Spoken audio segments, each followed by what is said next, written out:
રાજ્યમાં ડ્રગ્સનું દૂષણ દિન પ્રતિદિન વધી રહ્યું છે। ડ્રગ્સના દૂષણને દૂર કરવા રાજ્ય સરકાર અનેક પ્રયાસ કરી રહી છે, ત્યારે સરકારની સાથે સાથે સામાજિક કેટલીક સંસ્થાઓ પણ યુવાઓને ડ્રગ્સથી મુક્ત કરાવવાની સામાજિક જવાબદારી નિભાવી રહી છે।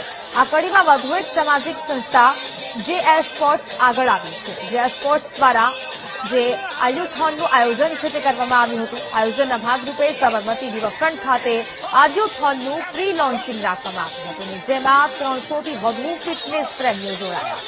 ફિટ ઇન્ડિયા હેલ્ધી ઇન્ડિયા અંતર્ગત આયુથોન તે નો વે ટુ ડ્રગ્સના સૂત્ર સાથે 25 ડિસેમ્બરે સાબરમતી ખાતે વોકેથોનનું આયોજન કર્યું છે, જેમાં 2000થી 2500 લોકો વોકેથોનમાં ભાગ લેશે। આ ઉપરાંત યુવાઓ ડ્રગ્સ મુક્ત બને તે માટે ખાસ પ્રતિજ્ઞા લેવડાવવામાં આવશે।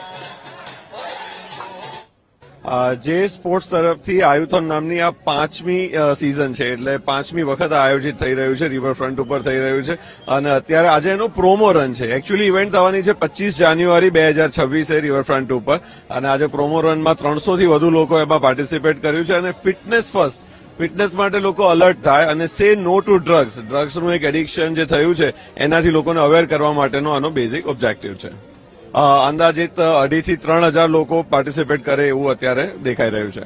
આયુથોનનું આયોજન થઈ રહ્યું છે, ખૂબ સુંદર કાર્ય જેએસ ઇવેન્ટ કરી રહી છે અને હાલ ફિટનેસ એક સૌથી મોટી બિગ ચેલેન્જ કહી શકાય, કારણ કે હાલ મોદી સાહેબ પણ એબીસીડી ઉપર કામ કરી રહી છે અને જેમ આયુથોન જે થીમ છે નો ડ્રગ્સ, અત્યારે ડ્રગ્સ એ સૌથી મોટું એક ચેલેન્જ છે બધા માટે, કારણ કે નાના નાના છોકરાઓ ડ્રગ્સના રવાડે ચડી ગયા છે।